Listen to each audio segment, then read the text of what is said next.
세상의 근원은 어디서 시작됐을까요? 우리는 당연히 하나님께서 말씀으로 창조하셨다라는 그걸로 믿고 가지만 철학자들은 조금 이 보는 시각이 달랐습니다. 일단 우리는 그 철학이라고 하면 제일 유명한 게 헬라 철학이죠. 그리스로부터 나온 헬라 철학인데 그곳 사람들도 궁금했습니다. 사람은 어디서 오고 세상은 어떻게 시작이 되었고 이 만물의 근원은 무엇으로부터 시작이 되었나 해서 고민하고 연구하고 나누었던 것이죠.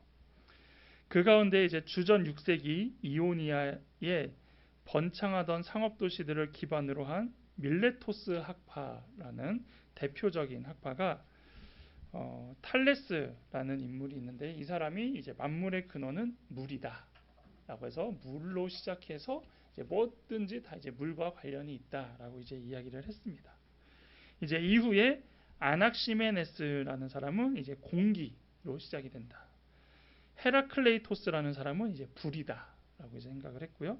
이제 주전 440년경 활동했던 엠페도클레스는 만물의 근원을 흙, 공기, 불, 물 이렇게 이제 사원소로 이제 묶었다라는 거죠.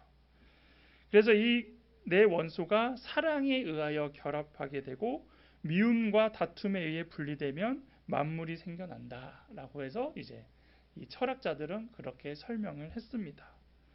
그리고 이제 이 사원소설은 이후에 플라톤과 아리스토텔레스를 거쳐 헬라 세계의 기초적인 세계관으로 자리 잡게 됩니다.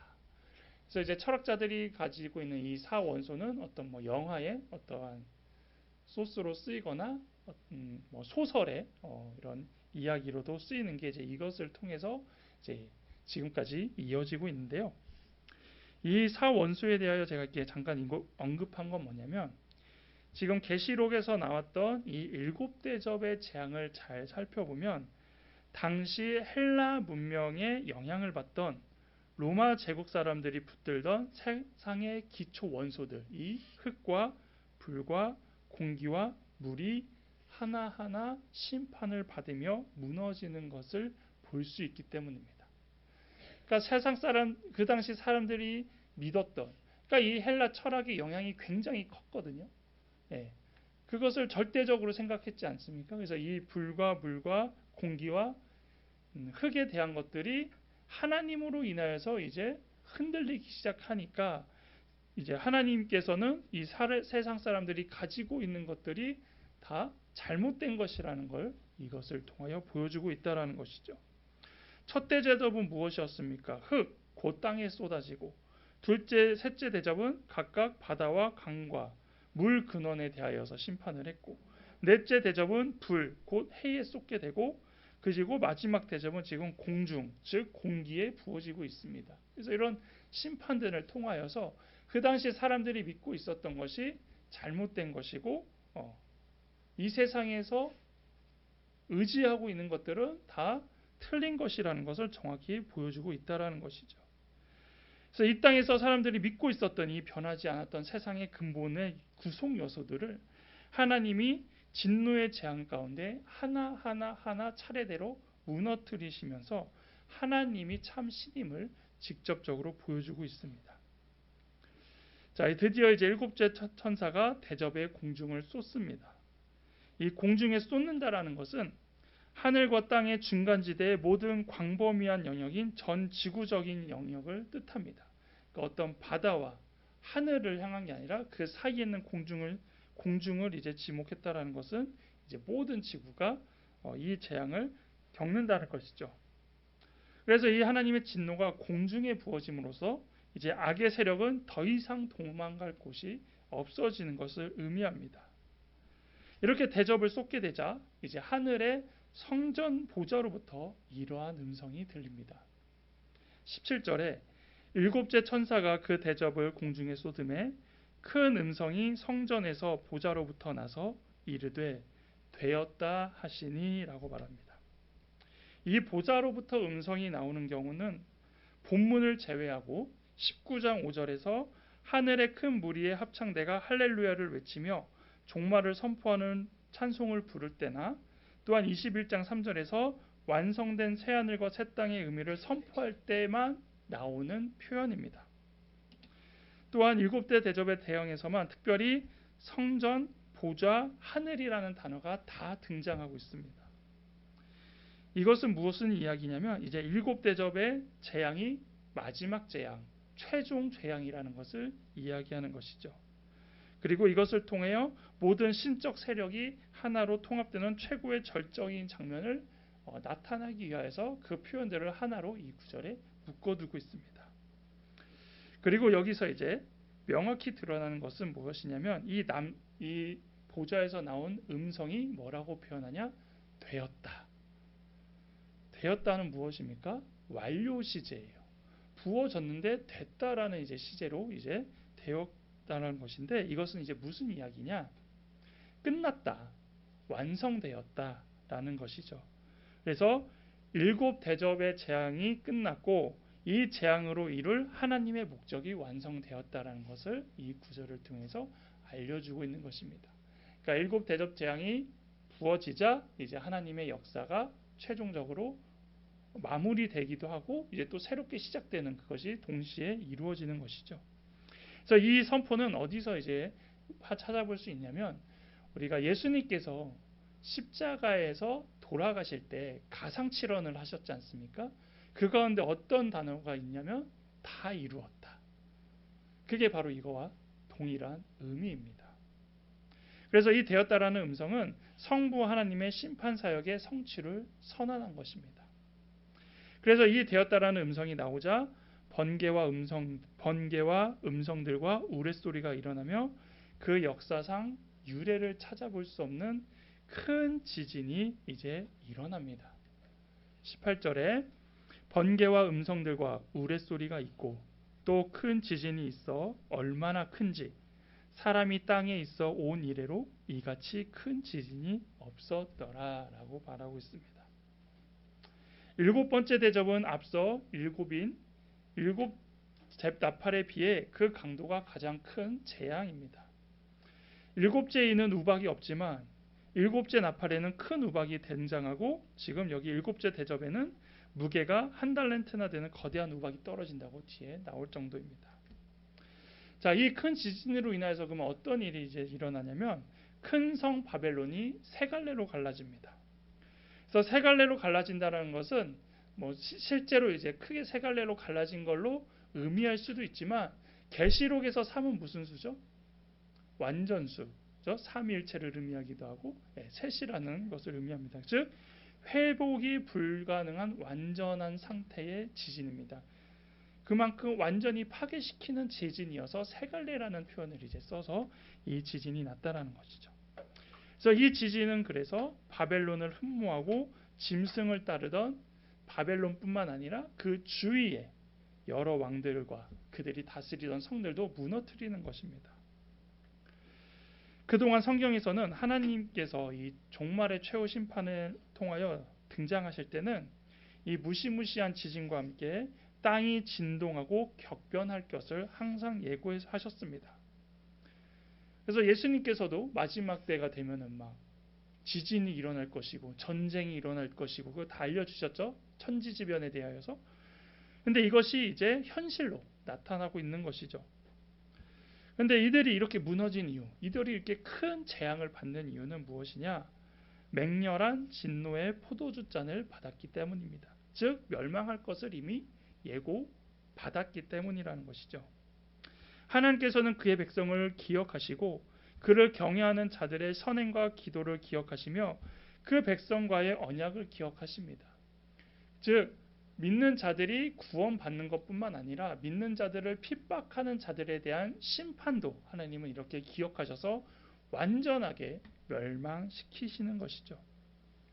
그래서 사람은 기억하지 못하고 자주 잊어버리지만 하나님께서는 결국 기억하셔서 마지막 때에 결국은 그 약속을 이렇게 성취하신다는 겁니다.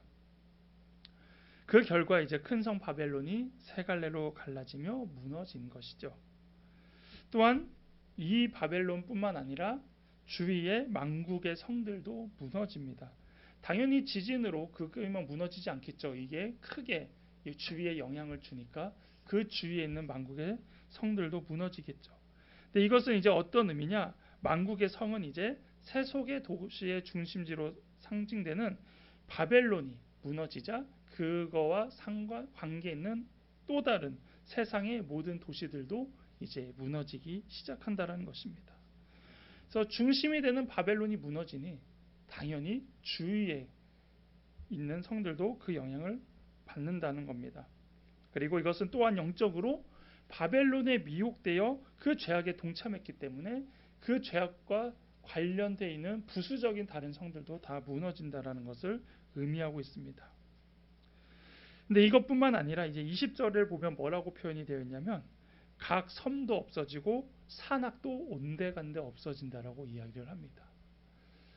상상이 잘 되지 않으시죠? 지진이 났는데 이제 모든 게 이제 사라진다라는 것입니다. 그래서 이것은 이제 18절에 나타난 큰 지진의 결과로 세상에 큰 격변이 일어났다라고 이해할 수 있는 것이고, 이렇게 섬과 산과 하늘이 사라지는 격변은 주의 날에 일어나는 종말적인 현상으로 앞에 6째인 재앙에서도 이미 언급된 적이 있습니다. 그래서 6째인 때는 이제 이 산과 섬들이 어떻게 되냐면 제자리에서 이렇게 좀 이동하는, 옮겨지는 큰 격변에 대하여 이야기됐더라면 이 최후의 심판에서는 사라져 버린다라는 겁니다. 그러니까 그만큼 큰 힘과 능력이 나타난다는 것이죠. 그래서 이렇게 강력한 지진은 어떤 신학자는 우주가 붕괴되는 것처럼 이렇게 예고를 한다라는 겁니다. 그만큼 지구에 큰 격변이 일어나는 것이다라고 표현을 하는데, 왜냐하면 이 마지막 재앙은 바로 또 무엇을 의미하냐면, 자, 이 세상에 마지막 재앙이 왔다라는 건 무엇입니까? 바꿔서 말하면 새 하늘과 새 땅이 생기는 것이고 이제 믿는 사람들의 새로운 세계가 시작된다라는 것을 예고하는 것이거든요. 그래서 이렇게 모든 것, 이 땅에 있는 그런 것들이 무너진다라면 이제 다시 새로운 것들이 생겨날 것으로 이제 세팅이 되었다, 준비가 되었다라고 이제 이해할 수 있는 것입니다. 그리고 이제 여기서 또 무엇이 나오냐면 전례에 없었던 강력한 우박제약이 또 등장합니다. 21절에 또 무게가 한 달란트나 되는 큰 우박이 하늘로부터 사람들에게 내림에 사람들이 그 우박의 재앙 때문에 하나님을 비방하니 그 재앙이 심히 크미러라. 여러분 우박 보셨나요? 저는 한 번 정도 이렇게 본 것 같은데, 농작물에 가장 큰 피해를 주잖아요. 막 그때 이제 얼음 덩어리가 막 이제 떨어지니까. 근데 이거의 무게가 지금 얼마라고 되어 있습니까? 하나의 무게가 한 달란트래요. 그러니까 한 달란트만큼 왔다라는 게 아니라 한 달란트나 되는 큰 우박들이 떨어지고 있다라는 거예요. 근데 이게 조금씩 해석하기에 다른데 한 달란트는 60kg. 60kg짜리가 이제 수박보다 더 무겁지 않나요? 그렇죠? 그런 게 이제 하늘에서 이제 막 쏟아지기 시작한다는 겁니다. 자, 역사상 가장 큰 우박이 얼마나 될까요? 이만하답니다. 이게 2010년 7월 23일 미국 사우스 다코타 비비안에 떨어진 우박인데요. 직경이 8인치입니다. 여기 자로 실제로 되어 있죠. 그래서 3, 11, 그래서 8인치, 센치가 아니에요. 인치입니다. 그래서 이것은 이제 20.3cm의 크기고 무게가 880g이래요. 이만한 게 880g. 자, 그리고 또 하나는 1986년 4월 4일 방글라데시에서는 이제 900g짜리 이제 우박이 떨어졌는데, 이런 우박이 하늘에서 160km의 속도로 떨어져서 92명의 사망자가 그때는 이제 났다고 이야기를 합니다. 자, 그런데 한 달란트나 되는 무게, 이게 해봤자 이제 880g이면은 아까 한 달란트가 60kg면은 무게가 장난이 아니겠죠? 크기가. 그게 이제 막 수두두둑 떨어진다고 하니 얼마나 큰 재앙이라고 인식되겠습니까? 이거 그래서 거의 이제 운석이 떨어지는 거와 같은 데미지일 겁니다. 그래서 이런 우박이 이제 떨어진다라고 이제 성경에서는 이야기를 하고 있죠. 자, 그런데 이러한 재앙 가운데서도 사람들은 어떻게 인식하느냐? 하나님이 이렇게 하시는 이유는 재앙이라고 표현은 하지만 지금 21절을 보면은 어떻게든 하나님께서는 봐라, 너희가 믿는 것은 다 허무한 거다. 세상은 의지할 게 없다. 나는 이런 능력이 있으니 돌아오라라고 하는 그런 것을 계속 사인으로 주고 계시는 거거든요. 그래서 회개하고 돌아와야 되는데 여기서 사람들은 회개하기는커녕 도리어 하나님을 비방하고 있습니다. 그래서 일곱 대접 재앙을 통해서 알고 있는 건 무엇이냐면 우리가 봤을 때는 재앙이지만 한편으로는 하나님께서는 그것을 통하여 돌아오라고 얘기하는 거죠. 왜냐하면 그 전에는 하나님께서 다양한 방법으로 알려주시지 않으십니까? 복음을 통하여 알려주게 하시고 사람을 통하여 알려주게 하시고 교회를 통하여 알려주셨지만 그러니까 말 그대로 좋은 말로 했는데 안 듣잖아요. 그래서 이제 재앙이라는 방법을 통하여서 또 재앙 겸 하나님을 알려주시는데 돌아오지 않는다라는 겁니다. 그래서 이것을 어떻게 표현하냐면 이렇게까지 죄인들은 끝까지 완고하게 회개의 기회를 거부한다라는 겁니다. 죽는 순간이 되었음에도 불구하고 끝까지 하나님께 돌아오지 않고 하나님을 인정하지 않는다라는 겁니다.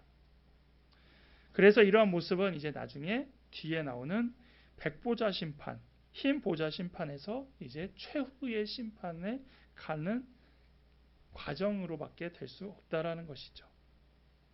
악의 세력은 무너지고 하나님의 백성들은 종노릇에서 해방이 되며 이제는 죄인들에 대한 하나님의 심판에 이들은 참여하게 되는 것입니다. 그래서 이로써 그동안 세상의 근간을 이루는 모든 요소가 이 땅 가운데서 사라지고 새로운 시대가 준비되는 것입니다.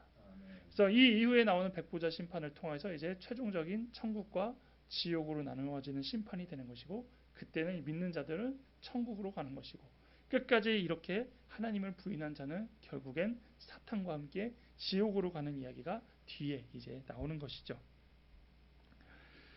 예수님께서 다 이루었다고 말씀하시며 우리의 대속 역사를 완성하신 것처럼 하나님께서는 지금 이 일곱 대접의 재앙으로 이 세상의 악의 세력을 심판하시고 하나님의 백성들을 최종적으로 구원하는 역사를 완성하시는 것을 이 일곱 대접의 마지막 재판을 통하여 보여주고 계시는 것입니다.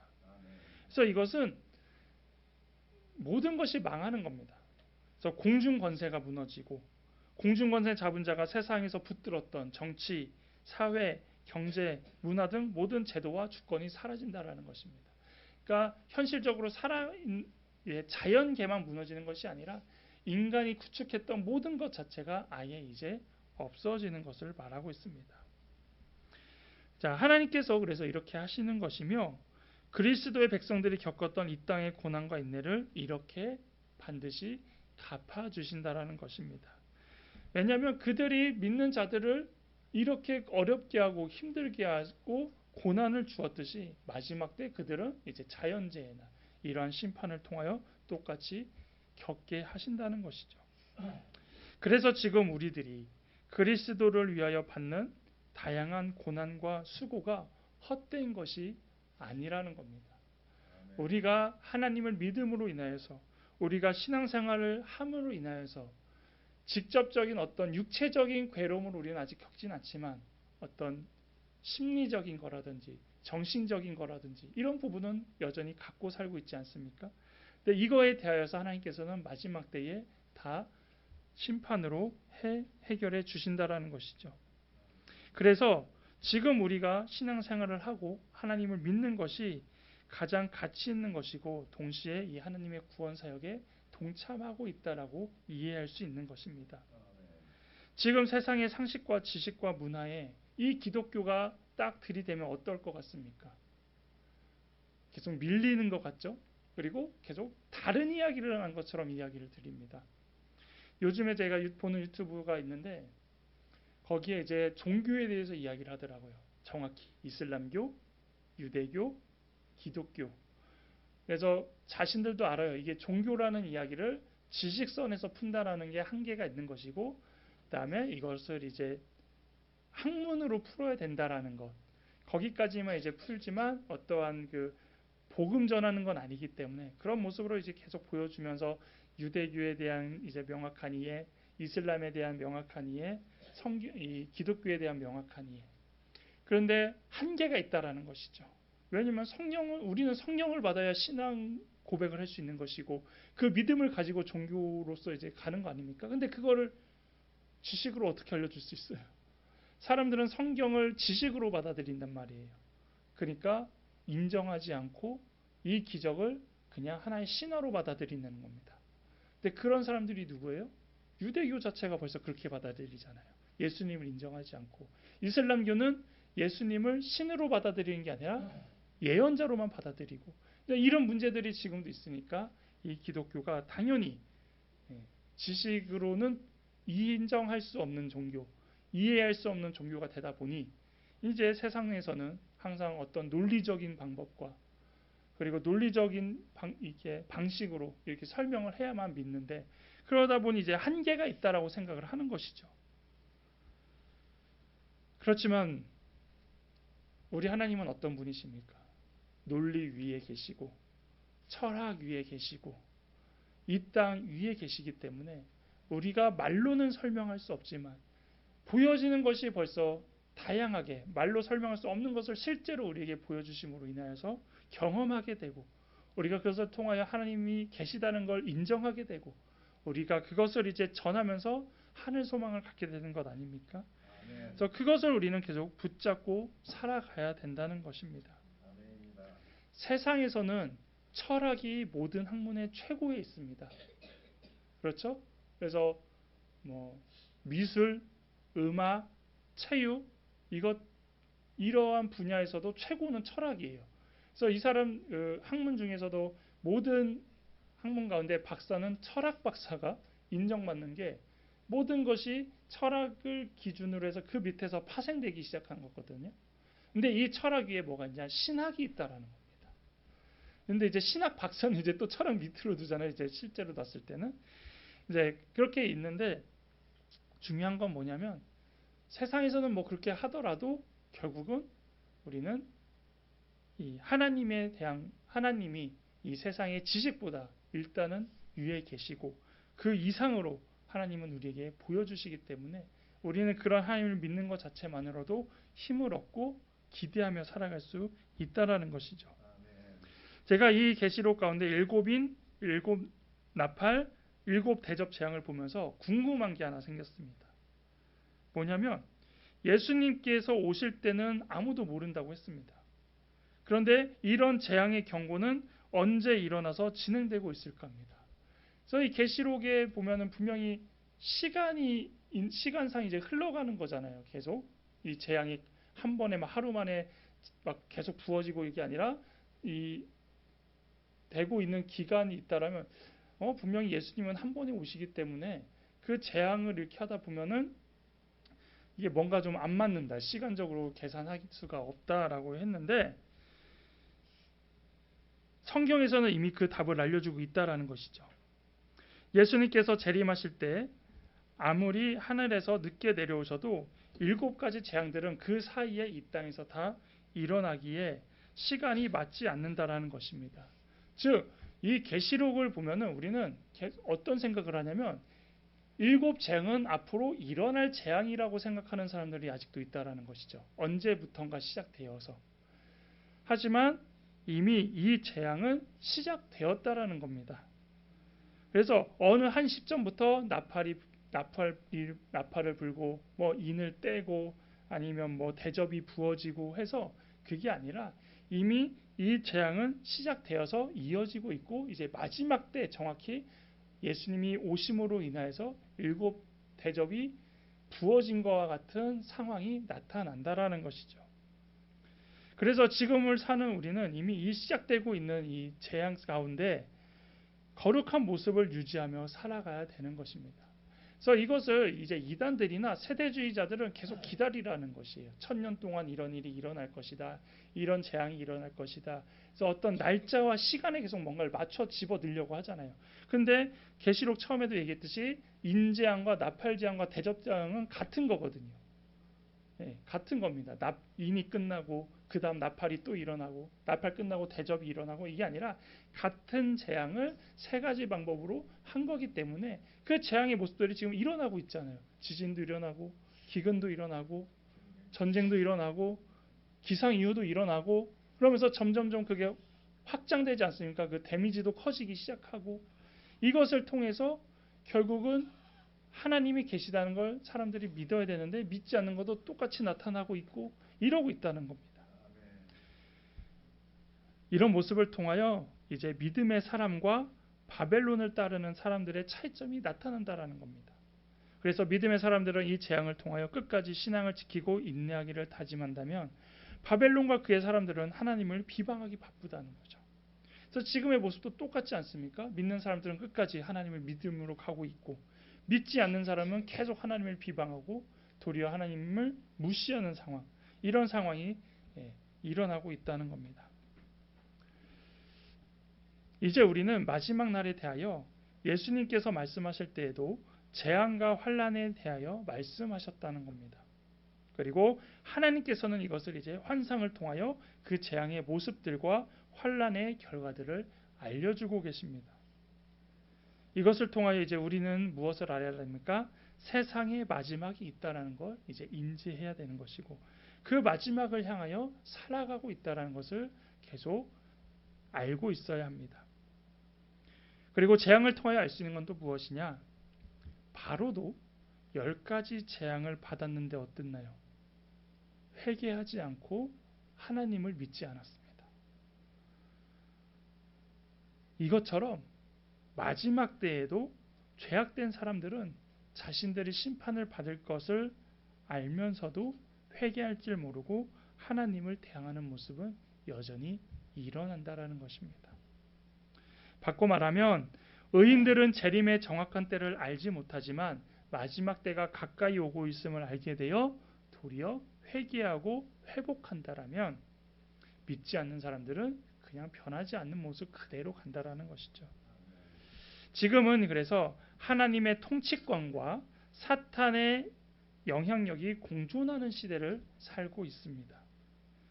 하나님의 법은 우리를 계속 천국을 향해 나아가게 하지만 동시에 사탄도 우리를 끈질기게 삼키려고 방해하고 있다는 겁니다. 그리고 사탄은 왜 더 이렇게 하느냐? 앞에서도 언급했지만 마지막에 있는 백보자 심판을 앞두고 그게 몸부림입니다. 그게 그가 사탄이 할 수 있는 유일한 저항이라는 거죠. 그렇기 때문에 이제 이럴 때 우리에게 필요한 건 무엇입니까? 바로 그리스도의 십자가를 바라봐야 되는 것입니다. 그리스도의 십자가를 자랑하고 하나님께 감사하는 삶이 이 사탄의 대적, 이런 현상들로부터 우리가 거룩성을 유지할 수 있고 버틸 수 있는 힘이 된다는 겁니다. 그래서 이것이 이제 마지막을 향해 살아가는 지혜로운 성도의 삶입니다. 우리가 마지막을 향해 어떻게 살아야 됩니까? 라는 질문을 많이 들어보셨죠? 그런 생각들 많이 해보셨죠? 결국은 그 답은 예수 그리스도의 십자가밖에 없다라는 겁니다. 지금까지 했던 7인, 7나팔, 7대접의 재앙으로 인하여서 그 재앙의 환난을 두려워하기보다는 우리는 도리어 그것을 통하여 그리스도의 자녀로서 십자가를 알고 십자가를 바라볼 수 있는 삶을 더 기뻐할 수 있어야 되는 것입니다. 그래서 우리는 어떻게 살아가야 되냐? 바로 이 십자가를 든든히 붙잡고 살아가는 여러분이 되기를 바라겠습니다.